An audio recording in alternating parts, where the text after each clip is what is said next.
En este video vamos a ver distribuciones de probabilidad. Vamos a empezar con las distribuciones discretas y posteriormente vamos a movernos hacia la distribución normal, que es la continua, que más se utiliza. Distribuciones de probabilidad, ¿qué es lo que hacen? O sea, ¿por qué las utilizamos? Entonces son funciones analíticas que permiten aproximar variaciones experimentales y condiciones generales.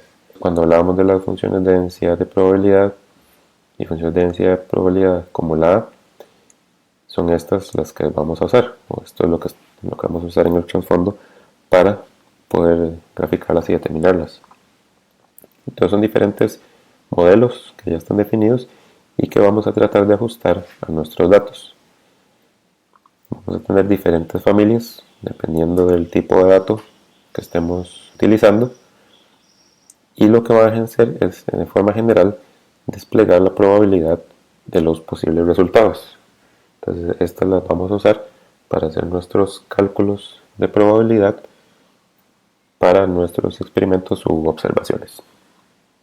Vamos a empezar con las distribuciones discretas. La primera es la binomial, que en esta la cantidad de ensayos es finita. ¿Okay? Vamos a tener un número definido de ensayos que se van a realizar. Cada ensayo tiene dos posibles resultados: o es exitoso o no es exitoso. Por lo general, la probabilidad que vamos a definir es la de éxito y la de fracaso es la complementaria, 1 menos esa probabilidad de éxito. Todos los ensayos son independientes, o sea que no hay efecto de un ensayo con respecto a otro. Y esa probabilidad P es precisamente la probabilidad de tener éxito. Entonces, la distribución binomial está dada por esta fórmula, donde X es mi variable aleatoria que está distribuida por medio de una distribución binomial con una cantidad de ensayos y una probabilidad de éxito P.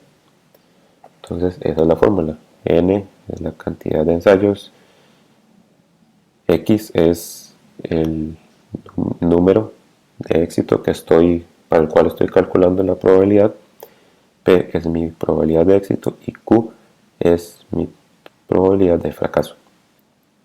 Con esta distribución puedo aproximar parámetros de media y desviación estándar, que sería una aproximación hacia una distribución normal. Entonces, la media está dada por la cantidad de ensayos por la probabilidad de éxito, mientras que la desviación estándar está dada por la raíz cuadrada de la multiplicación de la cantidad de ensayos, la probabilidad de éxito por la probabilidad de fracaso. Entonces veamos un ejemplo. Tenemos el caso de una perforación para petróleo. Se sabe o se está estimado que la probabilidad de éxito es de un 10%, punto 1. ¿Cuál es la probabilidad de tener un pozo exitoso de un total de 6 intentos?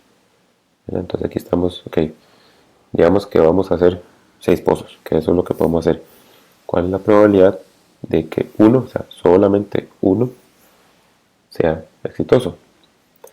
Entonces tenemos la fórmula binomial, 6 ensayos, probabilidad de éxito 1, y en este caso estamos haciendo el cálculo de probabilidad para x igual 1. Entonces sustituimos nuestros valores n6, x1, p.1 y q.9. Eso nos da una probabilidad del 35%. Si lo graficamos, vemos que de acuerdo a esta probabilidad y para esos 6 ensayos, la probabilidad disminuye de que encontremos 6 ensayos exitosos, ¿verdad? Obviamente con esta probabilidad tan baja, la probabilidad está más acumulada hacia 0 o un pozo exitoso. Entonces vemos como aproximadamente aquí, este es 0.3, 0.35, y esa es la probabilidad de que un pozo sea exitoso. Aquí no es el cálculo, pero sí el gráfico para qué pasa si cambiamos la probabilidad de éxito a 0.3. Entonces vean como la mayor cantidad de probabilidad se mueve hacia la derecha y ya no es 0 el valor más probable, sino 2, o 1 y 2 son muy cercanos. Vean que de hecho la probabilidad de encontrar un pozo exitoso disminuyó de 0.35 a 0.3, pero la probabilidad de encontrar dos pozos exitosos cambió drásticamente de 0.1 a de 0.3. Entonces, obviamente, dado que nuestra probabilidad de éxito es mayor, entonces tenemos una mayor probabilidad de encontrar de 1 a 3 pozos como exitosos. En esta diapositiva lo que vemos es cómo podemos o cómo se relaciona esa aproximación de la distribución binomial con la normal. O sea, yo sé que no hemos visto la normal, pero como estamos viendo esta primero, entonces lo quería mostrar y después cuando veamos la normal ya pueden devolverse y ver cómo se relaciona esto ya más detalladamente. Entonces una distribución normal está dada por media desviación estándar. Creemos que n es 10, p.5, entonces si hacemos esa multiplicación nos da 5. Si aplicamos la fórmula de desviación estándar, nos da 1.58 o si lo redondeamos aproximadamente 2. Entonces si graficamos una distribución con esos datos, vemos que nos da precisamente una media de 5 y a una desviación estándar que sería más o menos 2 de ese 5, entonces tenemos la mayoría de nuestros datos. Si cambiáramos los parámetros de 100 ensayos a una probabilidad de 0.2, entonces nuestra media cambia a 20 y nuestra desviación estándar cambia a 4.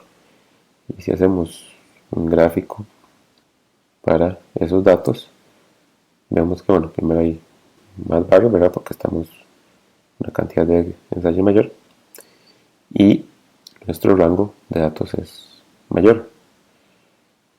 Y vemos como tenemos una media de 20 y más o menos una desviación estándar, o sea, 16 y 24, es donde tenemos agrupada la mayoría de los datos. Y vemos que estas dos curvas siguen aproximadamente esa forma de campana que es característica de la distribución normal. Entonces vemos cómo por medio de los parámetros de una distribución binomial podemos hacer una aproximación a una distribución normal que a veces es la más deseada. La distribución de Poisson es otra distribución discreta y aquí lo que se hace es estimar la probabilidad de un número de éxitos que se obtendrían en una región, distancia, área o volumen o en un intervalo de tiempo específicos. Y por lo general lo que se conoce es el número promedio de éxitos que ocurren. Entonces, por ejemplo, esto se aplica para eventos poco probables con largos intervalos de ocurrencia, terremotos, erupciones volcánicas, inundaciones, etc., donde ya se tiene una idea de cuál es el promedio de ocurrencia de esos eventos en un cierto dado espacio o tiempo. En esta distribución la cantidad de eventos puede ser infinita, o sea, no hay un tope. Entonces va de 0 a infinito, digámoslo así. No es como la binomial que se iba de 0 a n, la cantidad de ensayos. Aquí no sabemos cuál puede ser la cantidad máxima, va a depender de los parámetros que tengamos, específicamente de ese promedio de éxitos. Entonces esa distribución de Poisson, tenemos una variable distribuida de forma Poisson con un parámetro lambda que es ese promedio de éxitos. Entonces x es el número de ocurrencias durante un intervalo, ¿verdad?, que va de 0 a infinito. Y de forma similar podemos obtener parámetros de aproximación para la normal donde la media va a ser igual a ese promedio de éxitos y la desviación estándar va a ser la raíz cuadrada de ese parámetro lambda. Entonces, como ejemplo, vamos a analizar los impactos de bombas en la Segunda Guerra Mundial, donde el sur de Londres se subdividió en 536 regiones y cada una con un área de 0.25 km². En total, 535 bombas estallaron en el área combinada de 576 regiones. Entonces, si seleccionamos una región aleatoriamente de esas 576, ¿cuál es la probabilidad de que en esa región se dieran 2 impactos de bomba? Y segundo, con base en la probabilidad que se calculó anteriormente, ¿cuántas de las 576 regiones se esperaría reciban 2 impactos de bomba? Entonces, ¿cuál es nuestro promedio? Es la cantidad de bombas en la cantidad de regiones. Tenemos 535 bombas que estallaron en esas 576 regiones. Entonces, eso nos da un promedio de 0.93 bombas por región o impactos de bomba por región. Entonces, si no nos dan ese lambda, nos dan la información para obtener ese lambda. Entonces, podemos calcular cuál es la probabilidad de que una región sea impactada 2 veces, x igual 2. Tenemos nuestro lambda, nuestro x, y eso nos da una probabilidad de 0.17 o 17%. O sea que hay un 17% de probabilidad de que una región, cualquiera, sea impactada 2 veces. ¿Cuántas regiones pudieran recibir 2 impactos? Pues es el 17% del total de regiones. 576 por 0.17 nos da aproximadamente 98 regiones. Entonces, de esas 576 regiones, aproximadamente 98 podrían recibir 2 impactos de bomba. Y si comparamos el cálculo con los datos recolectados, datos verdaderos, entonces vemos que tenemos el número de impactos de bomba, que va a ser 5, la probabilidad, el número que se espera de regiones sean impactadas por esa cantidad de bombas, y el número real de regiones que fueron impactadas. Entonces vemos que en el caso que vimos de 2, la probabilidad como la calculamos es de 0.17, el número esperado de regiones es de 98, y vemos que el número de regiones que fueron realmente impactadas 2 veces fueron 93. Y si comparamos el resto de regiones con los datos reales históricos, entonces vemos que hay una buena relación o asociación entre lo que se calculó y los datos reales. Entonces vemos cómo esos cálculos que se realizan son certeros dentro de cierto punto, ¿verdad? Y en la gráfica aquí tenemos la distribución precisamente de esa probabilidad de impactos de bomba de 0 a 5. En la distribución de Poisson, conforme se incrementa ese promedio de ocurrencias del evento, la distribución va a tender a ser más simétrica. Entonces vemos en el ejemplo aquí los gráficos donde como cambiando. Aquí el mu es ese lambda. Recordemos que mu igual a lambda para la distribución de Poisson. Entonces vemos como incrementando ese promedio de ocurrencias de 0.1 a 2 a 5, la distribución tiende a ser más simétrica. Y eso ocurre similar con la distribución binomial cuando se aumenta la probabilidad de éxito. Si nos recordamos, cuando vemos la probabilidad de éxito en la binomial, vemos que cuando cambiamos de 0.1 a 0.3 se empezó a mover más hacia una distribución más simétrica.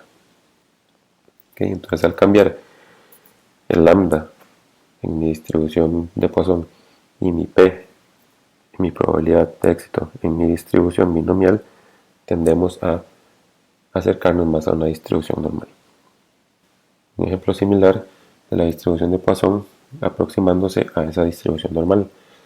Tenemos una media o lambda de 3 y una desviación estándar de raíz de 3, que es aproximadamente 2. Y entonces vemos el gráfico respectivo donde tiene cierta apariencia normal, pero todavía hay una cierta asimetría, mientras que cuando el promedio de eventos aumenta, nuestra media aumenta y se asemeja ahora sí más a una distribución normal. Entonces, simplemente para ver cómo el cambiar esos parámetros afecta esa aproximación de una distribución de Poisson a una distribución normal, de acuerdo a cómo cambia ese parámetro lambda.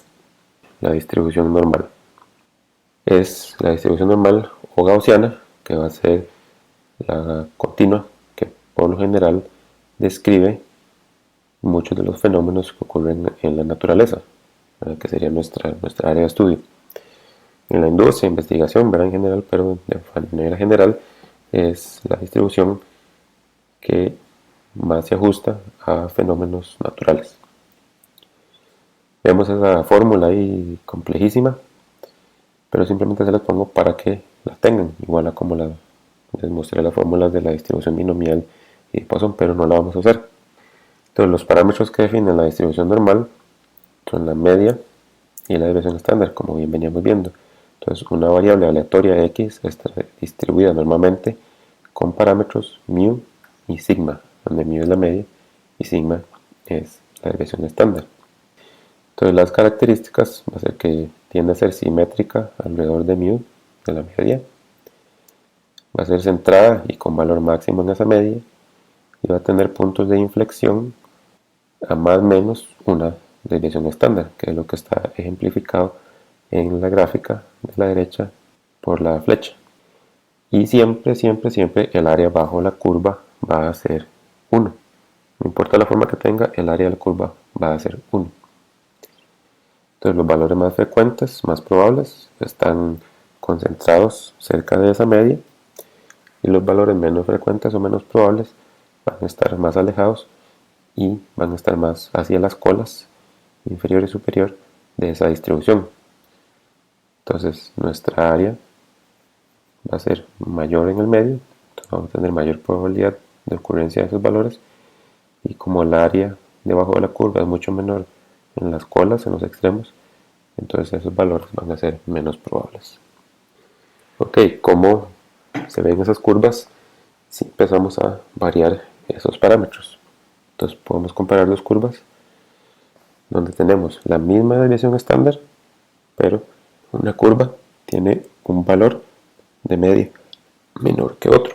Entonces aquí N1 tiene una media menor que N2.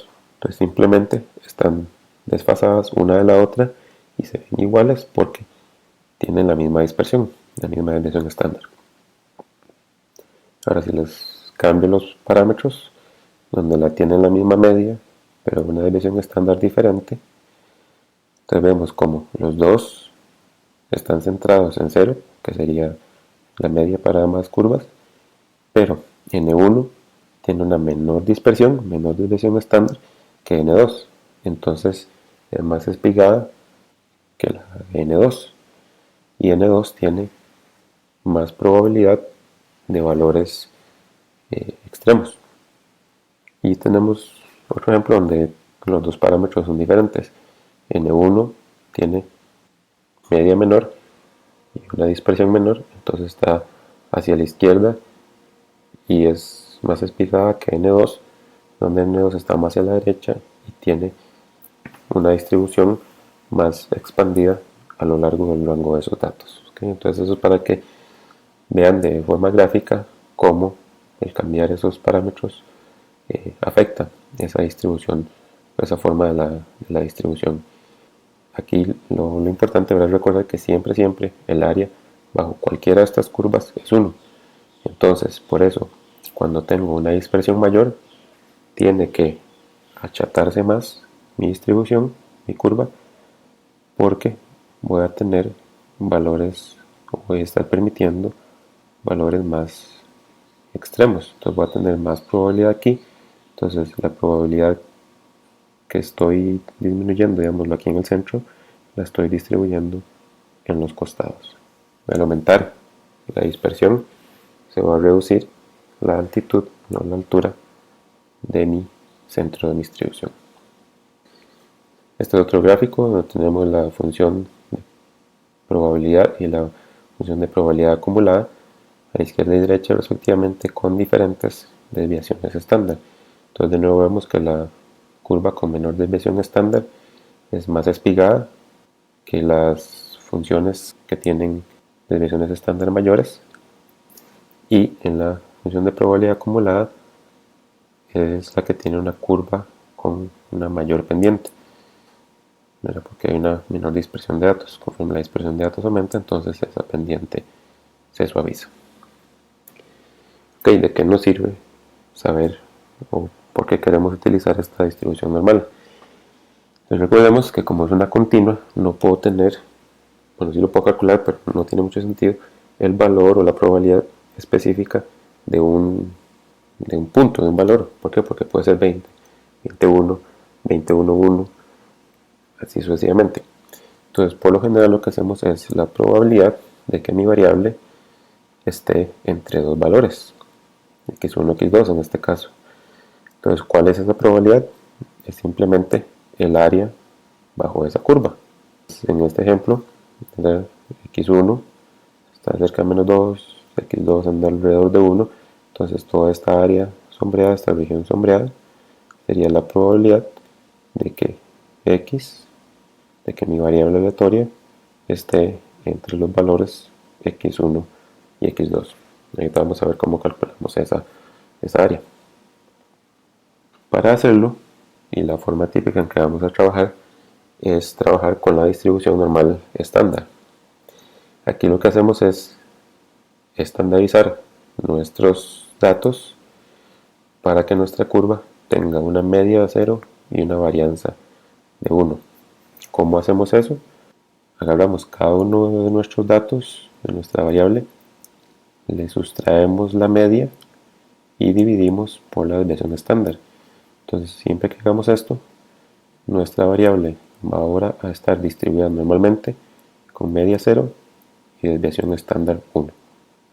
Entonces es como si pasáramos de este caso aquí a la izquierda, donde tenemos una variable con media mu, desviación sigma, y vamos a averiguar cuál es el área, por ejemplo, entre x1 y x2, cuál es la probabilidad entre x1 y x2, y cuando cambiamos esta variable a una forma estandarizada con media 0 y desviación 1, esa misma región, esa misma área, va a ser el área comprendida entre z1 y z2.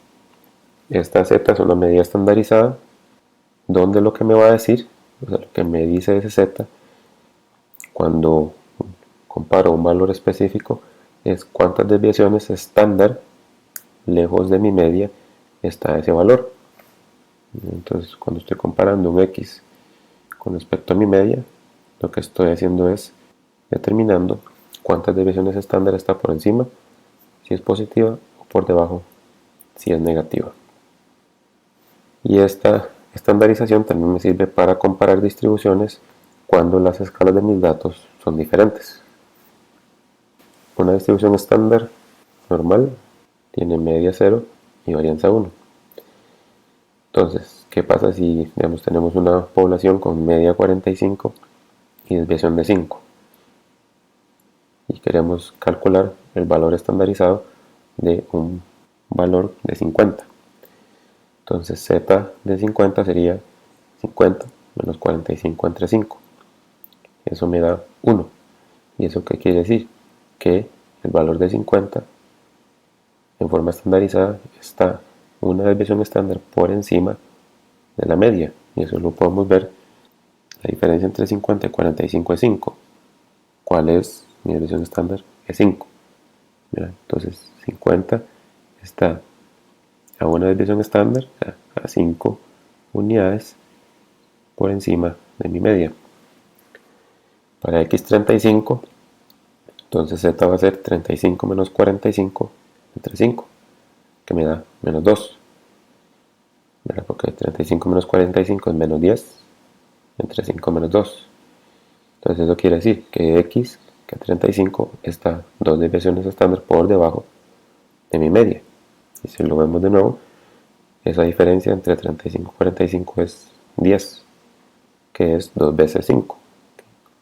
Entonces eso es lo que me dice z, es qué tan lejos estoy de mi media, y conforme esos valores sean más extremos, más grandes, pues menor va a ser la probabilidad de encontrar un valor de x con ese z muy grande cuando mis datos de mi población son esa media y desviación estándar. Entonces lo que hacemos es, de forma manual, lo que hacemos es utilizar tablas para determinar ese área bajo la curva. Entonces la tabla lo que nos va a dar es el área a la izquierda para un valor z dado. Entonces calculamos nuestro valor z y buscamos ese valor z en esa tabla. Entonces digamos que nos da un valor z de menos 2.85. Entonces nos vendríamos aquí a menos 2.8 y buscamos el segundo decimal, que sería aquí el 5, menos 2.85, y eso nos da un área de 0.0022. Entonces ese es el área que está a la izquierda de ese valor z. Ya ven que la área que está aquí sombreada es el área a la izquierda de ese valor z. Entonces obviamente esta tabla continúa. Aquí nada más les mostré un snapshot de la parte inicial, pero eso lo vamos a hacer de forma manual con esta tabla, o R tiene funciones ya predeterminadas para calcular esas probabilidades. Entonces, dada una distribución normal estándar, calcule el área bajo la curva que se localiza a la derecha de z 1.84 y B entre z menos 1.97 y 0.86. Entonces, ¿qué es lo que haríamos? Ver aquí la tabla A3 es precisamente esta, ya cuando la tienen de forma completa. Si nos vamos al z 1.84, el área que nos dice es 0.9671. Ese es el área a la izquierda. Recordemos que siempre es el área a la izquierda. Pero como nos está pidiendo el área a la derecha, entonces lo que hacemos es 1 menos ese 0.9671. Entonces el área a la derecha de 1.84 es 0.0309 o aproximadamente 3%. ¿Okay? Y eso es lo que está mostrado aquí con esta parte sombreada en esta primera curva. Para el segundo caso, entonces tenemos z menos 1.97 y z.86 y nos están diciendo el área entre. Entonces si nos vamos a la tabla, nos va a dar el área a la izquierda de 1.97 y a la izquierda de 0.86. Entonces el área entre esas dos curvas va a ser el área a la izquierda de 0.86, que sería toda esta área de aquí, menos el área a la izquierda de 1.97, que sería aquí todo lo que estoy haciendo de cierta forma, encontrando esa área de traslape, digámoslo así. Entonces, el área a la izquierda de 0.86 es 0.8051, el área a la izquierda de menos 1.97 es 0.024, y cuando hacemos la resta nos da 0.78 o 78%, que vemos que correspondería con esta área sombreada de la figura a la derecha. Entonces, en este caso tenemos el z, pero si no tenemos z lo calculamos con los datos que tenemos y buscamos ese valor en la tabla. Ese valor es el área a la izquierda y dependiendo de lo que nos estén preguntando, entonces tenemos que hacer un cálculo menor, muy pequeño, para obtener lo que nos están preguntando. Dada una variable aleatoria que tiene una distribución normal μ50 y sigma 10, calcula la probabilidad de que x tome un valor entre 45 y 62. Entonces tengo x distribuido normalmente 50 10. Entonces mi z 1 sería para 45, 45 menos 50 entre 10 menos 0.5. Z2 62 menos 50 entre 10, 1.2. Y recordémonos que el área entre los valores de mi variable van a ser lo mismos que el área entre los valores estandarizados. Entonces hago probabilidad o el área a la izquierda de 1.2 menos el área a la izquierda de menos 0.5, y eso nos da 0.57 o aproximadamente 58%. Entonces aquí tenemos el gráfico en la escala de mis datos y el gráfico en la escala estandarizada. Otro ejemplo, nos da una distribución normal con μ300 y sigma 50 y nos piden calcular la probabilidad de que x tome un valor mayor que 362. Entonces aquí solo es un set que tenemos que calcular, que nos da 1.24, y como nos están pidiendo la probabilidad de que x tome un valor mayor, entonces eso sería 1 menos la probabilidad de el área va a la izquierda de ese valor z, que nos dé 1.24. Entonces el área a la izquierda de 1.24 es 0.89. Entonces el área a la derecha es 1 menos ese 0.89, que nos da aproximadamente 11%. También podemos obtener no solo cuál es la probabilidad entre valores de la variable o menor o mayor, sino si nos dan esa probabilidad podemos obtener a qué valor de mi variable se obtiene esa probabilidad.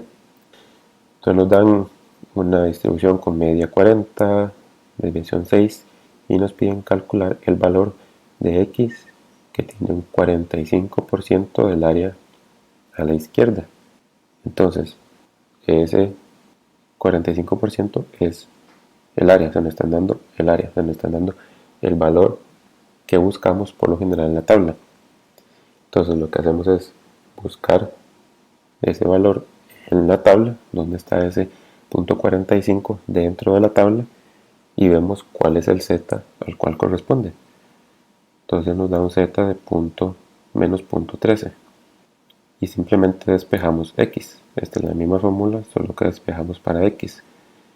Entonces sería desviación estándar por z más mu, 6 por menos punto 13 más 40, que nos da 39.2.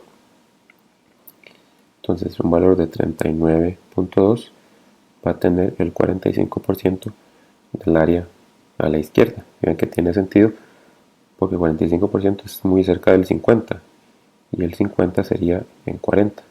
Entonces ligeramente menor que 40 tenemos un valor que tiene un área 45% a la izquierda. Y ahora, ¿cuál es el valor que tiene un 14% del área a la derecha? Eso quiere decir que es el área a la derecha, pero en la tabla siempre es el área a la izquierda. Entonces el área a la izquierda que estamos buscando es 0.86. Entonces ese z para 0.86 es 1.08. En la tabla, dentro del cuerpo de la tabla, buscamos el valor de 0.86 y buscamos cuál es ese z. Nos da 1.08, lo sustituimos en la fórmula y nos da un x de 46.5. Y entonces ese valor de 46.5 va a tener un 14% del área a la derecha. Y tiene sentido porque es mayor que mi media. Entonces con esto terminamos la introducción a la distribución de probabilidad. Estos ejemplos los podemos ver con más detalle y hacerlos más detenidamente en clase, pero ustedes pueden intentarlo también hacer o resolverlos antes de la clase, y si no los pueden resolver por alguna razón, entonces lo vemos igual en la clase. Entonces con esto vimos una introducción a la distribución binomial, a la distribución de Poisson, ambas discretas, y a la distribución normal, que es la que por lo general se va a usar en la mayoría de los fenómenos naturales.